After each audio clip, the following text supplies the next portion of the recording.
Bem-vindos à casa do Senhor. Nós também saudamos essa manhã os nossos irmãos lá da Igreja Batista Restaurando Vidas em Dono, pastor José Moisés e todo o nosso grupo lá. Já transmitimos aqui a congregação, irmão pastor, as saudações que o Senhor mandou por meio do irmão Mário.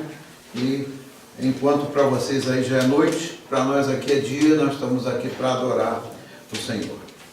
Então, eu gostaria que vocês abrissem a Bíblia no livro do profeta Isaías, capítulo número 55, versículos número 6 ao 13.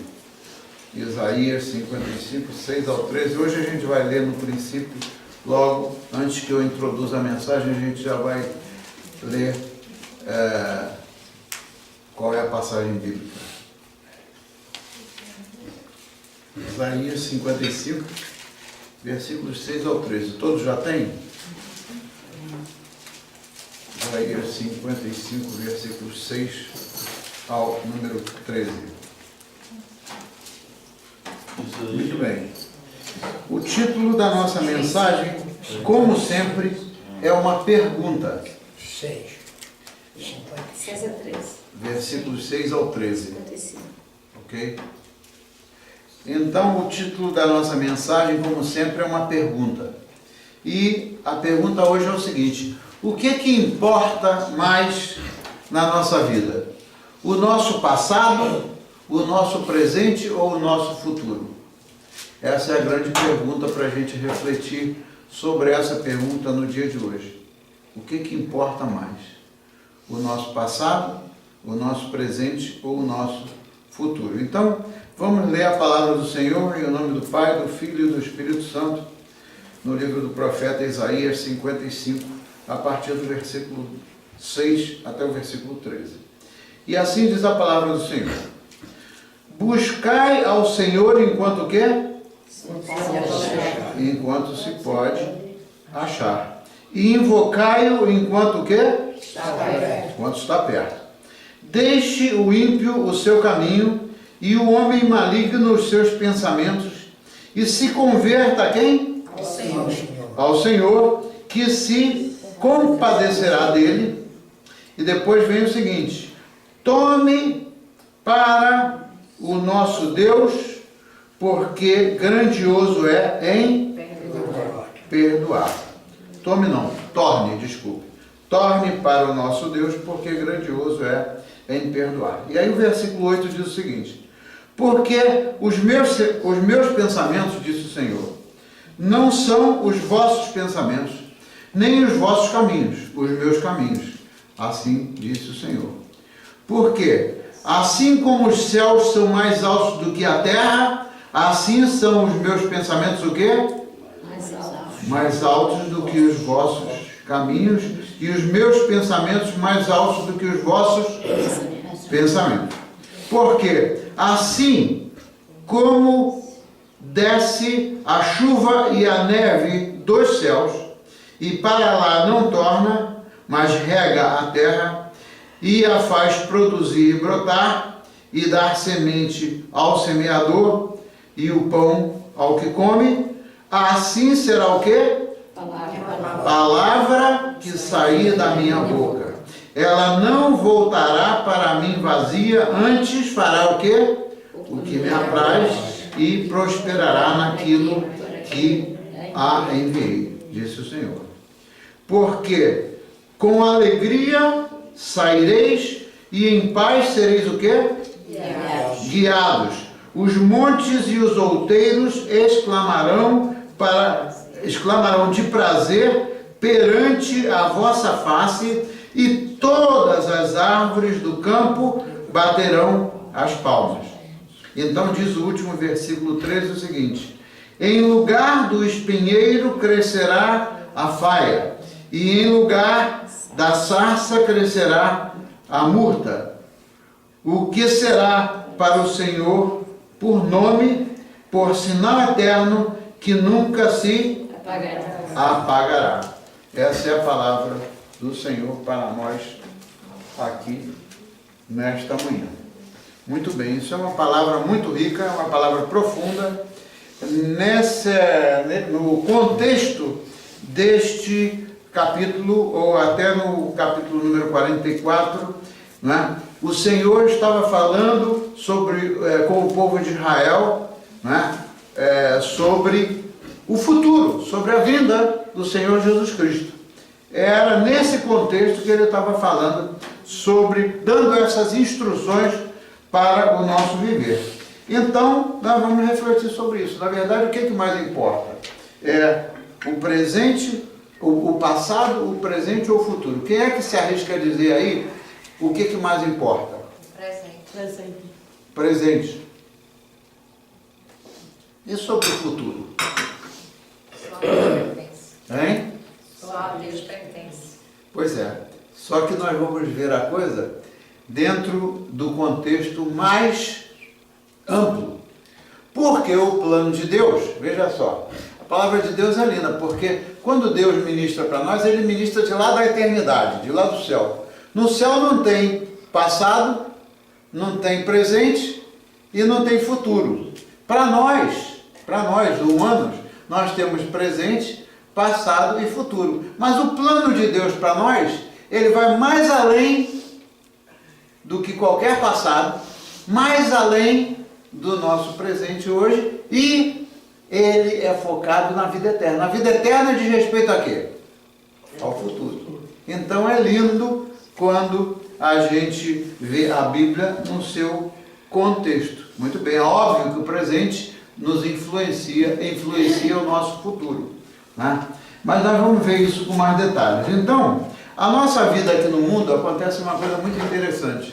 Quando a gente é criança, o que acontece quando a gente é criança? A gente quer ficar como criança geralmente, ou a gente quer crescer? Quando a gente é criança, a gente está louco para crescer, né? Eu quero crescer, quero fazer isso, quero fazer aquilo. A criança tem sempre aquela coisa de mostrar que é capaz de fazer alguma coisa mais, principalmente quando a gente encoraja a criança.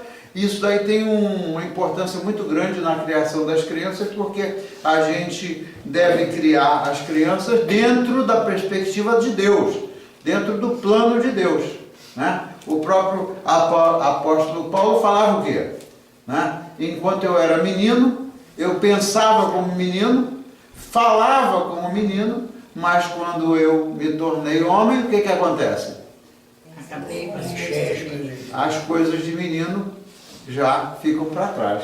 Mas acontece uma coisa interessante para muita gente. Quando a gente é criança, está louco para crescer. Quando chega a ser jovem, principalmente nessa cultura daqui, né, os próprios pais encorajam a criança a ser independente. Independente. Por quê? Aqui nós vivemos numa cultura que prega a liberdade. Só que essa palavra independência, se você procurar essa palavra independência no relacionamento humano, e é o que a gente trata lá no programa todo o tempo, né, com base na Bíblia, né, com base na Bíblia, nós não somos independentes. Essa conversa de independência, ela não existe com base na Bíblia, porque, primeiro, nós somos criaturas de Deus. Depois, quando a gente aceita Jesus Cristo, a gente passa a ser filhos de Deus.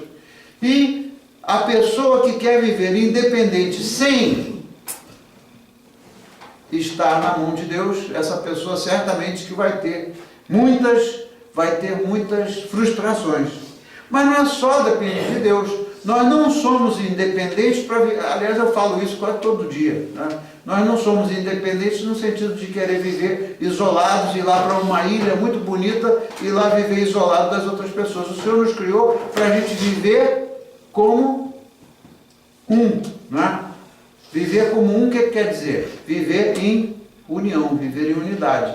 E no estudo bíblico que nós ensinamos na quarta-feira, foi um estudo bíblico bem profundo, bem prolongado. A gente já publicou na internet, né? Ali a gente falava deste assunto aí. Então o que acontece? Tudo tem a ver. O estudo bíblico tem a ver com a mensagem, uma mensagem do domingo tem a ver com a mensagem do outro domingo, e assim a gente vai buscando crescer espiritualmente. Mas acontece o seguinte: essa história de independência, principalmente numa cultura como a cultura norte-americana, ela leva as pessoas de idade a uma atitude, não todo mundo é óbvio, mas leva muitas pessoas de idade a ficarem velhinhas ou velhinhos e o que acontece? Quer continuar a fazer as coisas que fazia quando era adulto, quando tinha energia física, não é? A gente pode fazer, quando fica velho, a gente pode fazer as mesmas coisas que a gente fazia antes? Pode sair por aí chutando balde, chutando a bola, pode sair por aí pulando? Não é?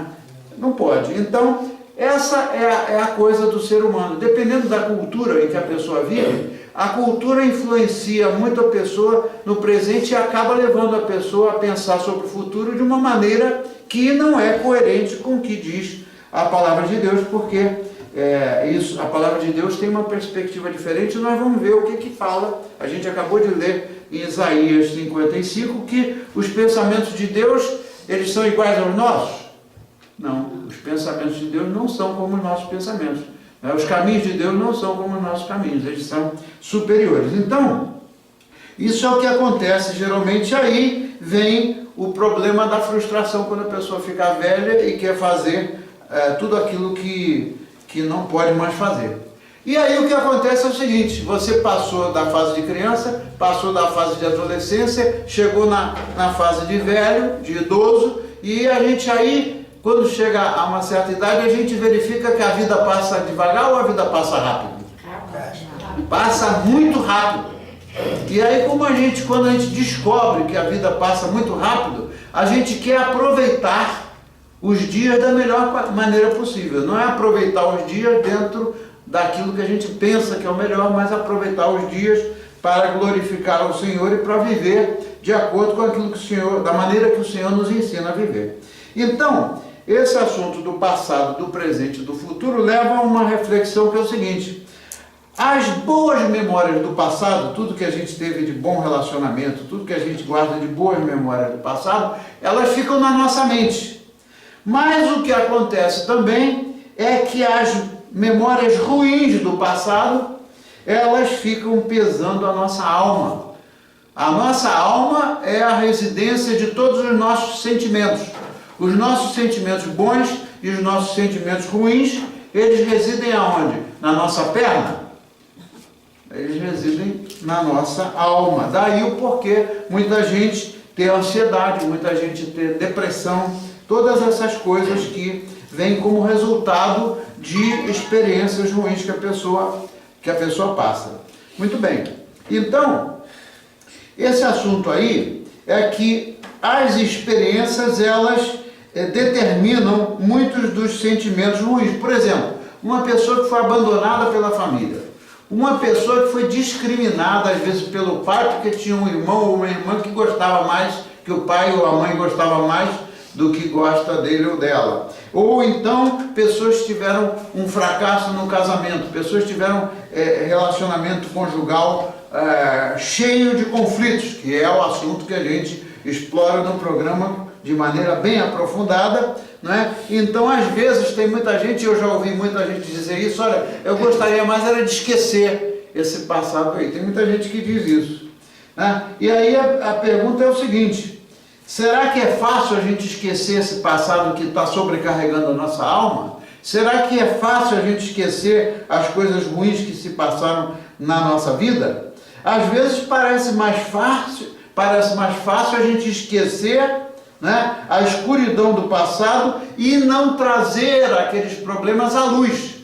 Ou seja, não trazer para a nossa memória no presente. Por quê? Porque a gente quer escapar, não quer mais nem saber daquilo que a gente passou.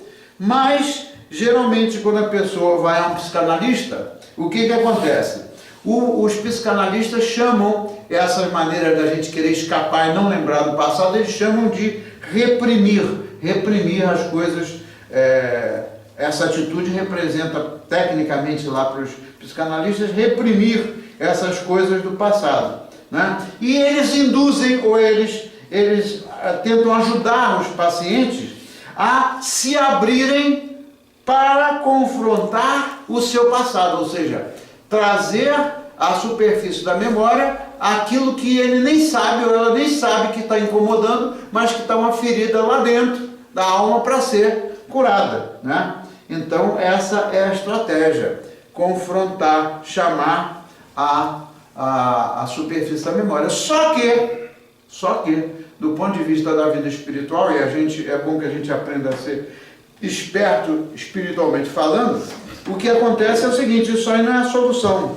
E muitas vezes a pessoa nem sabe exatamente o que aconteceu lá quando era criancinha, ou o que aconteceu quando era adolescente. Às vezes a pessoa nem sabe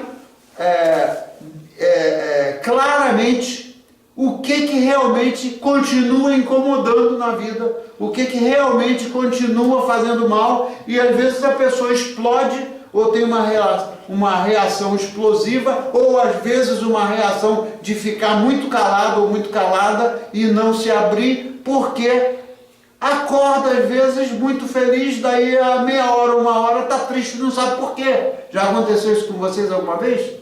Comigo já aconteceu, não é uma vez, aconteceu muitas vezes, de eu estar alegre, supostamente não tem nada que aconteceu ontem ou que aconteceu agora que me leve a ficar triste, ou vice-versa. Às vezes eu estou triste, e aí eu começo a pedir: Senhor, me tira dessa tristeza, me tira dessa sequidão, me tira dessa depressão, e assim, como que fosse do nada, a gente sabe que vem do céu, né? Que o Espírito Santo é que nos ajuda, do nada, supostamente como quando a gente não tem a percepção espiritual, a gente estava muito triste, daí a pouco está feliz, não sabe nem por que está feliz, né? Então essas coisas acontecem porque nós temos feridas da alma. Todo mundo tem, de alguma forma, passou por alguma experiência ruim, né? E tem essas coisas. Então o problema é o seguinte: no nível superficial da mente, ou seja, ao nosso nível cognitivo, o que a gente sabe,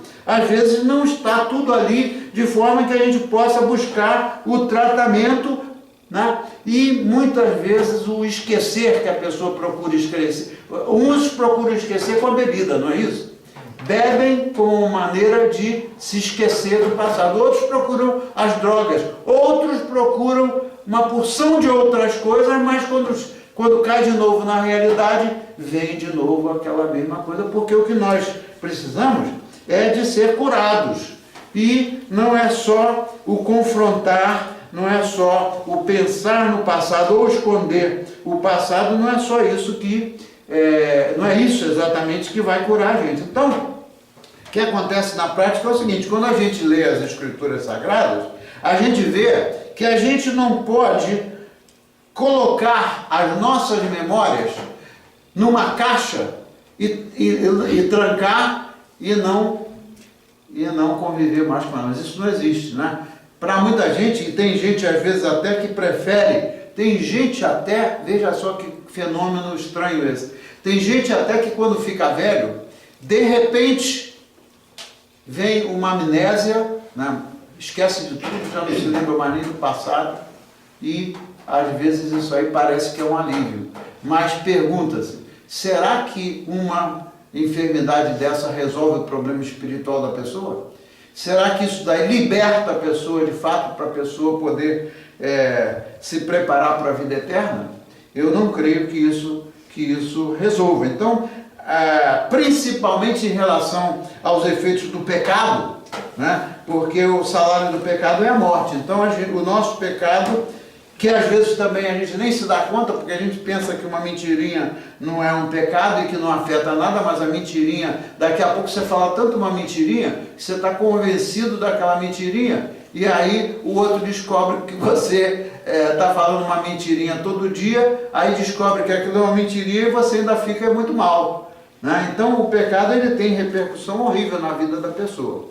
Então só o tratamento psicológico não é o suficiente. Para nós resolvermos o nosso problema, nós temos que buscar ao Senhor para curar o profundo da nossa alma. No outro dia eu estava pregando sobre esse assunto aqui, falei do caso de uma senhora, né, que quando ela descobriu, né, a cura interior, quando a gente busca a cura interior, e para isso é que existe o pastor treinado para isso, é que a cura interior, a gente busca a ajuda de alguém. A gente buscando a procura de um pastor que é treinado nessa área, o que vai acontecer? Certamente o pastor vai ministrar com a ajuda do Espírito Santo. E de repente o Espírito Santo abre a mente da pessoa e a pessoa diz assim, uau, eu não sabia. Então eu não vou repetir aquele testemunho daquela senhora, dá mais tempo aí para um outro dia eu repetir, mas a pessoa acaba com a ajuda do Espírito Santo e com a ajuda de um pastor que seja treinado, acaba que o Espírito Santo leva a pessoa a descobrir, na verdade, coisa que nem sabe. Às vezes tem coisa que vem até do tempo que a pessoa estava no ventre da mãe. Dentro do ventre da nossa mãe existe vida. E, por exemplo, uma mãe que foi muito machucada, muito maltratada, pode não perceber, mas às vezes o filho nasce nervoso, não se sabe por quê, porque aquelas coisas afetaram a criança ainda quando estava lá. Então, a cura espiritual é uma coisa muito importante e nós hoje, eu quero crer que o Senhor está buscando a nos curar por meio da sua palavra. Então, Deus não quer que a gente viva guardando as coisas ruins do passado. Ele quer que a gente seja curado.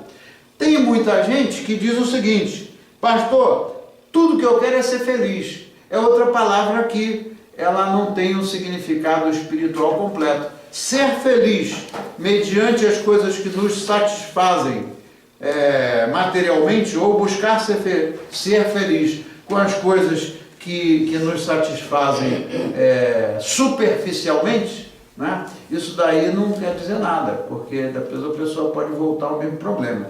O assunto é ser abençoado. Existe uma diferença muito grande entre o ser abençoado e o não abençoado, porque as bênçãos elas vão mais adiante do que sejam somente coisas materiais, que na verdade elas não satisfazem o profundo da nossa necessidade humana, mas o assunto é que a nossa principal necessidade é de ser curados espiritualmente. Então, qual é a boa notícia que nós temos da Escritura hoje?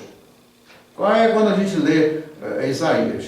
Primeira coisa que eu quero fazer é chamar a atenção de vocês, porque a nossa história, veja bem, isso é importante a gente abordar. A nossa história, seja desde lá do passado, seja do presente, ou seja do futuro, seja somando o passado com o presente, a nossa história, ela não se encerra em si mesma. A nossa história não termina com a nossa vida, né? O que vai muito mais além da nossa história pessoal, dos nossos sofrimentos, das nossas alegrias, das nossas conquistas, o que vai muito mais além é uma história maior, muito maior do que a nossa história, e é a história daquilo que o Senhor fez e segue fazendo e continuará fazendo por nós até o dia em que nós estivermos na eternidade.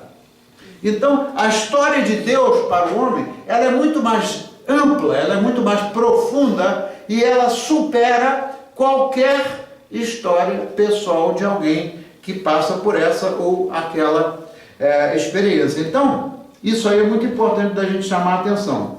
Então, Deus quer que nós nos lembremos do que Ele fez por nós e continua fazendo por nós. E o que acontece é o seguinte, a natureza humana pecaminosa, nós somos muito egoístas, né? Tem uma outra palavra que se chama em português egocentrista. A pessoa que é egocentrista é a pessoa que só pensa em si mesmo, ou em si mesma.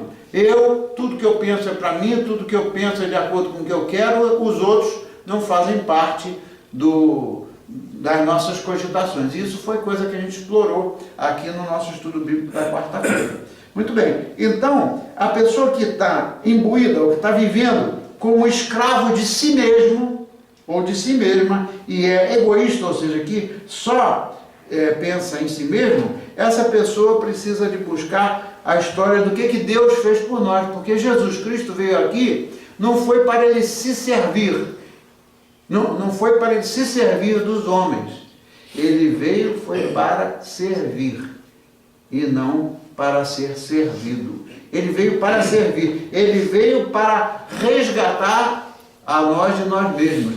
Eu já falei também disso aqui, tem uma cantora cristã canadense que ela fez uma adaptação para uma música que era uma música não cristã, mas ela deu uma conotação muito bonita. Me lembre, se alguém quiser, isso que eu posso passar para vocês, qual é o website da internet que tem. E na canção que ela fez para comemorar, na igreja dela, comemorar a Páscoa, né? Ela no corpo da canção dela, da letra, ela diz que o Senhor veio para nos redimir, ou seja, para resgatar a gente de nós mesmos, ou seja, tirar a nós da nossa própria situação, ou do nosso próprio eu, para que a gente viva de acordo com o que Jesus Cristo fez e continua fazendo por nós, o que é tudo que vem pela graça de Deus e que não tem meio da gente comprar o favor de Deus. A graça de Deus não se compra, né? Então, aí, a história de Deus,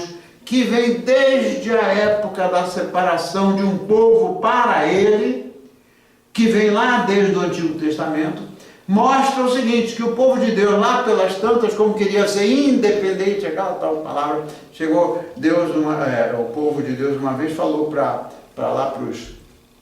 o pessoal na época do Antigo Testamento, e disseram assim para o sumo sacerdote: nós queremos ser como os outros povos, nós queremos eleger o nosso próprio governante, nós queremos escolher os nossos próprios governantes. Se olhar para os governantes do mundo aí, quantos você vai ver que, na verdade, eles não querem nem saber do povo, né? Então, o modelo de governo de Deus não é um modelo democrático, nem é um modelo autoritário. O modelo de Deus é um modelo diferente. É o teocentrismo. O teocentrismo na teologia quer dizer o quê? Que Deus tem que estar no centro de tudo. Esse é o modelo de governo de Deus, seja para a nação, seja para a nossa vida individual, seja para a nossa família. Deus tem que estar no centro de tudo. E Jesus Cristo veio exatamente, não só para mostrar, mas para nos ensinar como a gente deve se libertar. E lá na época do Antigo Testamento, né, o povo que Deus separou para ele a partir de Abraão, o que acontece? Deus separou um cara que não era nem político, nem era muito esperto. Aliás, era um cara até ruim de falar, porque ele não tinha uma boa oratória, etc. Separou Moisés para ser o líder do povo de Deus que estava lá na escravidão do Egito. Você vê o plano de Deus na Bíblia, do princípio até o final, o plano é o mesmo. Deus, então, como o povo de Deus estava achando que estava fazendo grandes coisas lá, trabalhando feito um louco, né, para construir aquelas pirâmides, aqueles negócios, tudo que tem lá no Egito, eles eram escravos do faraó. O que aconteceu? Deus mandou Moisés para libertar o povo dele. E libertou, porque faraó, com toda a força que ele tinha, com toda a indignação, Deus cumpriu aquilo que ele queria, para o que ele separou Moisés, para que tirasse o povo dele da escravidão. Deus não nos criou para a gente ser escravo. Deus nos criou para nós sermos livres em Jesus Cristo. Não é livres em nós mesmos. Não é isso mesmo? E o outro segundo aspecto desse assunto de libertação é o que Jesus fez, né? Hoje nós vamos celebrar a Santa Ceia, e a gente relembra o que na Santa Ceia? O sacrifício de Jesus Cristo. Então tem tudo a ver, não é isso mesmo? Então, como é que nós fazemos isso? Nós podemos ter o nosso passado resolvido, nós podemos ter o nosso presente resolvido, se o nosso presente não está de acordo com aquilo que Deus quer, e nós podemos ter o nosso futuro resolvido só por um meio, por meio da obra que Jesus Cristo e o Espírito Santo faz na nossa vida, né? Então é por meio daquele sacrifício que Jesus Cristo fez naquela cruz que ele resolve o nosso problema do pecado quando a gente se arrepende, né? E ele nos leva à vida eterna. A vida eterna. Então, ele coloca o passado, Deus coloca o passado para nós lá como passado. Quando ele perdoa o nosso pecado, o que diz lá também em Isaías? Que ele lança no fundo do mar, ele lança tudo o que era do nosso pecado passado, e ele não se lembra mais daquilo que era o nosso pecado. Se ele não se lembra mais do nosso pecado, não sou eu que vou querer ficar me lembrando do meu pecado, né? do meu passado. Não sou eu que vou querer viver no meu passado. Embora tenha tido uma época da minha vida que eu ainda estava preso ao passado e alguém ministrou para mim e disse: escuta, se você já se arrependeu de fato, e se Jesus te perdoa, se Deus te perdoa, por que você não se perdoa? Né? Então aí vamos entrar no Isaías. Lá no verso 7, né, que o Isaías, ele dá a fórmula, ele dá a solução, quando ele lá, desde o capítulo 44, ele estava falando já da solução. Mas no versículo 7 desse capítulo, ele estabelece a doutrina do arrependimento. A solução, o remédio é o arrependimento. Então ele diz assim, o que ele diz? Deixe o ímpio o seu caminho e o homem maligno os seus pensamentos. Né? Até o pensamento contamina a gente. E se converta a quem? E se converta ao Senhor, que se compadecerá dele, né? E se volte para o nosso Deus, porque ele é grandioso em perdoar. Então veja só, esse Deus que muita gente ainda não conhece, né? Esse Deus ele é tão perdoador, ele é tão amoroso, ele cuida tanto da gente que ele mandou o seu filho para que todo aquele que nele cresce, todo aquele que nele crê, não pereça, mas que tenha o quê? Vida eterna. Então, o perdão e a misericórdia do Senhor, eles estão dependentes só de uma coisa, do nosso arrependimento, né? O que significa abandonar os nossos pensamentos malignos, coisa que eventualmente vem do passado, mas que a gente não quer mais viver atado ao passado. Então, quando a gente vai lá nos versículos 6 e 7, a gente verifica que este conselho do Senhor que veio por meio do profeta Isaías, ele é tão importante para nós hoje, como ele era naqueles tempos antigos. Tem muita gente que diz que a Bíblia, aliás, tem um líder religioso, eu não vou ficar repetindo, né? Que ele disse que a Bíblia precisa de ser reescrita porque está desatualizada. Então, quando ele disse isso, eu fiquei assustado, né? Porque a Bíblia é a palavra de Deus que valeu para o passado, vale para o presente e valerá para sempre. Então, os conselhos que ele dá por intermédio do profeta Isaías, eles são tão importantes para hoje como eram naquela época, né? Quando eu estava falando lá com o povo, quando o povo estava em escravidão debaixo de Faraó. E nos versículos 8 e 9, o Senhor explica o quê? Que os seus pensamentos e os seus caminhos são superiores aos caminhos dos homens. Então veja só, isso é outra coisa de natureza prática que acontece muito na nossa vida do dia a dia. Quantas vezes a gente quer buscar a solução da nossa vida, né? Conversando até com Deus, como se Deus pensasse do jeito que a gente pensa. Senhor, dá um jeito aqui na minha esposa, ou dá um jeito aqui ou no meu esposo, né? Porque a coisa está difícil, né? Então, às vezes a gente conversa com Deus pensando que a maneira que Deus vai resolver o nosso problema é a mesma maneira que a gente pensa de resolver. Aí tem casos que Deus vira para o cara e diz o seguinte: olha, antes você modifique a si mesmo, ou diz para a mulher, antes modifique a si mesmo, porque certamente a sua modificação, transformação do seu pensamento vai levar certamente a repercutir na atitude do seu marido ou da sua esposa. Outro assunto que a gente explora muito profundamente no programa. Então, quando ele diz assim, deixe o ímpio o seu caminho, é que se a gente continuar no caminho do pecado, né, e se a gente continuar dentro do relacionamento com as pessoas que são malignas, o nosso pensamento vai ser sempre guiado para pensar nas coisas que não são boas. Por exemplo, as pessoas que enganam a gente. Quantas vezes durante a vida a gente tem gente que a gente confia, cria uma expectativa e depois não é aquilo que a gente pensava, aí vem a frustração. Por que a gente às vezes vive insistindo nisso? Eu vou dar um jeito aqui porque eu não quero assunto com essa pessoa, eu não quero saber, ele é muito chato, ela é muito chata, não sei o quê, mas a gente não entende que a misericórdia do Senhor, o amor de Deus, cobre uma multidão de pecados. Também está escrito lá na Bíblia. O amor de Deus cobre uma multidão de pecados. Não importa o grau nem quanto pecado a gente viveu, né, e foi induzido a viver, um dos passos essenciais é a gente não seguir o caminho do ímpio, não seguir os pensamentos das pessoas que são ímpias, ou seja, as pessoas que estão ligadas lá ou se fazendo de instrumentos do maligno. Então, diz assim, se converta ao Senhor. Então, a chave é converter ao Senhor, que se compadecerá dele ou que se compadecerá de nós, né? Voltando-nos para o nosso Deus, diante do que ele pode oferecer para nós. Então, ele nos perdoará completamente. Sabe o que aconteceu essa quinta-feira lá na prisão? Estou indo à prisão toda quinta-feira lá ministrar para o povo lá. Um rapaz muito simples, até na maneira dele falar e tal, ele vem do interior lá do Brasil, não sei nem de onde é que ele vem. É um rapaz jovem, é um homem de menos de 30 anos. Sabe o que ele falou?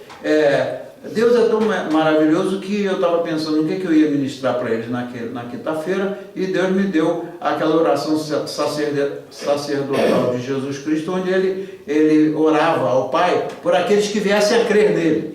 Aí a segunda passagem que me veio à mente foi o que Paulo diz, que se a gente confessar com a nossa boca aquilo que vem do nosso coração, de que Jesus é o Senhor, então que a gente é salvo. Então Deus botou aquilo na minha mente. Aí chego lá, a gente, antes mesmo de orar, aliás, esse rapaz veio no grupo lá pela primeira vez. Ele nunca tinha aparecido no grupo lá de ministração. Então ele veio pela primeira vez, chegou lá e ele é que puxou o assunto.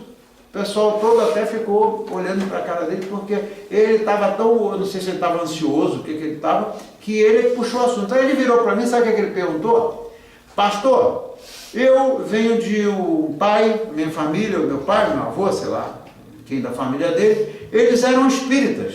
E eu cresci nesse negócio de espiritismo, do negócio de pensar na reencarnação, de conversar com os espíritos, de encarnação de espíritos e não sei o quê. E infelizmente o meu filho, porque ele teve um filho bem quando ainda era bem jovem, né, e o meu filho acabou indo no mesmo caminho. Agora eu estou aqui, né, saiu do Brasil, veio para cá, agora eu estou aqui na prisão e eu estou pensando, ele me perguntou, pelo fato, olha só o que ele perguntou, pelo fato de eu ter mexido com esse negócio por influência do meu pai, não sei o quê, veja só, tudo passado. Aí ele pergunta, escuta, será que eu vou para o inferno por causa disso? Você vê que aquilo estava incomodando tanto a ele, que a pergunta dele foi direto ao ponto, será que eu vou para o inferno?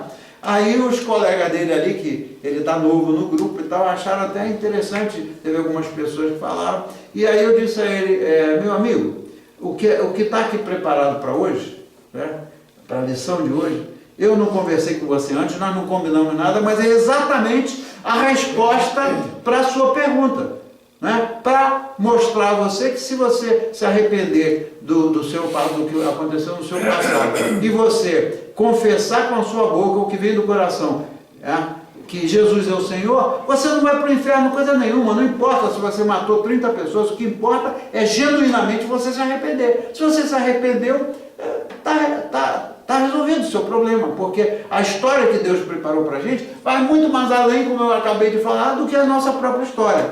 Aí ele ficou feliz, começou a participar das perguntas e tal. No final, depois de ter terminado e tal, que ali quando a gente se despede e tal, sabe o que ele falou? Ele virou para mim e falou assim, pastor, eu tenho que lhe dizer mais uma coisa. Eu fui batizado lá no Brasil. Aí eu perguntei, o quê? Se você foi batizado, quem é que batizou você? Onde você foi batizado? Que você ainda tem na sua mente essa preocupação se você vai para o inferno ou não, porque você foi influenciado pelo seu pai e pelo seu avô, sei lá quem. Então aí eu fiquei assustadíssimo, porque o cara foi batizado.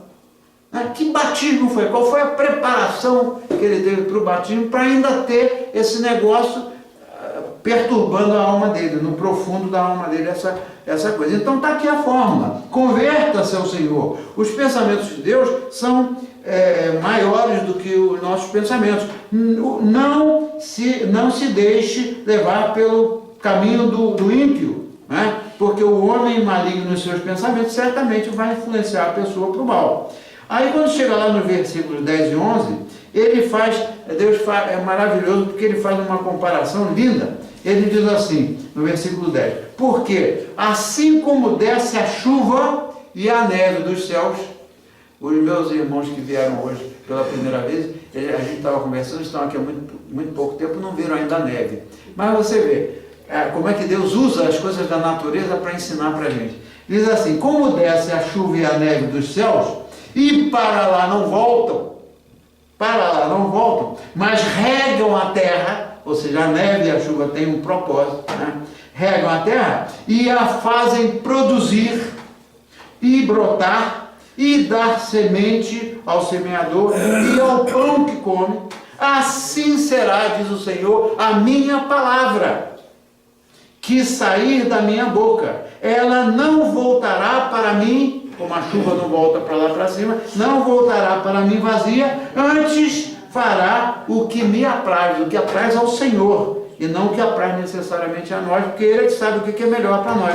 E prosperará naquilo para o que enviei a minha palavra. Ou seja, a palavra de Deus, ela é tão abrangente, ela é tão poderosa, que ela não só prospera do ponto de vista espiritual, libertando a gente das nossas angústias e do que seja, mas ela também até ela produz bênçãos materiais. Mas as bênçãos materiais não são o principal que Deus tem para a gente, né? As bênçãos materiais podem até vir, mas se fosse dependente só das bênçãos materiais, as pessoas pobres que moram lá no interior do Brasil, no interior da África, elas não teriam chance de nada.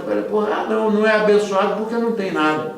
No entanto, o pessoal lá na África, eles estão tão felizes quando eles adoram o Senhor, quando eles passam um tempo orando, etc, que a pobreza material, eles têm necessidade, mas aquilo não perturba eles ao ponto que perturba nós aqui, que supostamente vivemos com mais algumas coisas. Então, a pergunta é a seguinte, essa é a pergunta: se nós não regarmos a terra, antes da colheita a gente tem que fazer o quê? Tem que plantar, né? A gente prepara a terra, não é isso? O pessoal que vem de lá dos Açores sabe disso, quem vem do interior do Brasil também sabe, né? Então, primeiro a gente prepara a terra, depois a gente planta a semente e depois a gente tem que fazer o quê? Tem que regar. Agora, eu pergunto a vocês o seguinte: se não regar, se não houvesse água para regar a terra, para poder produzir frutos, dali daquela terra colheria alguma coisa? Então, a gente pode ter a melhor preparação da terra, que depende de nós, a gente pode ter a melhor tecnologia, a gente pode ter o melhor que a gente pensa que tem, mas se não tiver a água, que é uma bênção do Senhor, a nossa colheita não vai produzir nada, porque todo aquele esforço nosso vai morrer. Então esse é o que Deus quer para a nossa vida. A palavra dele não volta vazia, né? Não volta para ele vazia, assim como a chuva e a neve não voltam vazios. Então é preciso que a gente entenda que o nosso passado Deus já resolveu, se a gente já se chegou com Ele e já fez o nosso pacto com Ele, ou melhor do que o nosso pacto, porque o pacto é dele, a gente aceitou o pacto dele da graça. Muito bem, mas há algumas coisas que somente Deus pode fazer para a gente produzir fruto. Que coisa é essa que somente Deus pode fazer para que a nossa vida produza fruto? Ele nos dá, no caso da vida espiritual, a água viva. E quem é a água viva? É o pastor que é a água viva? O pastor que é capaz de modificar alguém? Não. A água viva é Jesus Cristo. Então, eu acho lindos esses paralelos, essas parábolas, essas comparações, porque sem a chuva, sem a água, a gente pode fazer o que quiser que não vai dar frutos da terra. Assim mesmo na nossa vida, sem a água viva que é Jesus Cristo, a gente pode fazer o que quiser que nós não vamos chegar em lugar nenhum. Então aí no Isaías 12, diz lá que Isaías prevê o resultado abençoado quando nós recebemos e ouvimos as revelações do Senhor. É através da palavra dele que ele revela qual é o plano dele. Se a gente não estuda a palavra dele, a gente não conhece, e a própria Bíblia diz que o meu povo perece por o quê? Por ignorância da palavra dele. Então a razão por que a gente vem aqui nas quartas-feiras para estudar a palavra de Deus, né, é para a gente se aprofundar, a razão por que a gente ouve lá o programa, quem ouve, para aprender da palavra de Deus aplicada a situações práticas. Então, o Senhor quer nos curar hoje. Ele não disse assim, lá na Bíblia, ó, eu vou te curar no dia que você estiver na véspera de morrer. Ele pode até curar a gente espiritualmente na véspera da gente morrer, como tem muita gente que é curado na véspera quando aceita Jesus Cristo. Mas Ele quer nos curar hoje, Ele quer nos libertar dessa escravidão do passado. Ele quer nos livrar da escravidão do presente. O nosso presente pode ser um presente, o tempo presente. De bênção, se a gente está agarrado com o Senhor, é bênção, o nosso presente. Mas se a gente rejeita a graça de Deus, ainda no nosso presente, não vai resolver nada. Então o presente é importante quando a gente está dependente e vivendo pela graça do Senhor. O que vai definir o nosso futuro. Porque se a gente não estiver em Cristo, nós estamos condenados. E aí eu falei isso com aquele rapaz lá da prisão, né? Os que estão em Cristo, para eles não tem condenação. Então, né, sim, vai ter uma condenação para aqueles que não se chegam a Cristo. Então, a revelação, a palavra de Deus é o que nos diz o que a gente tem que fazer. E aí ele diz assim, porque com alegria saireis e em paz sereis guiados. Os montes e os outeiros romperão em cântico diante de vós e todas as árvores do campo baterão palmas. Que coisa linda essa analogia com a natureza. Os passarinhos cantando de manhã, é bonito? É legal? Dá prazer a gente ouvir os passarinhos cantando de manhã cedo. Aquilo dali, sabe o que é? Eles são parte da mesma criação. São os passarinhos, né? Louvando a Deus. Tem muita gente que aprecia o passarinho cantar, mas não sabe que aquilo dali, toda a criação, ela de alguma maneira, ela revela o amor de Deus. Assim são os pássaros, assim, são as flores. Quando você vê as flores, você fica encantado, né? As flores são o quê? A maneira da gente ver. Então, meus amados irmãos, o Senhor hoje quer nos curar. O que acontece é que quando nós recebemos as revelações de Deus, como essa revelação de Isaías, acerca da transformação de tudo para aquilo que Deus faz de bom para nós. Quando nós examinamos e nós nos deixamos guiar pelo Espírito de Deus, e quando nós aplicamos aquilo que é a palavra de Deus, que é a revelação dele para a nossa vida, aí nós somos abençoados. Então, qual é a última promessa firme do Senhor para você esta manhã, de acordo com o versículo 13 deste capítulo de Isaías? Ele diz, onde agora só há espinheiros, crescerão ciprestes, murtas aparecerão onde agora só cresce o mato. Assim diz o Senhor, isso será para vocês uma testemunha daquilo que eu fiz e será um sinal eterno que nunca desaparecerá. Ou seja, aquilo que o Senhor fez por nós, através de Jesus Cristo, aquilo que o Senhor fez para libertar o seu povo lá da escravidão do Egito, e aquilo que o Senhor faz por nós no dia a dia, é tudo o que nos dá sentido à vida. Então, qual é a conclusão? O que é a única coisa que realmente importa? É o passado, é o presente ou é o nosso futuro?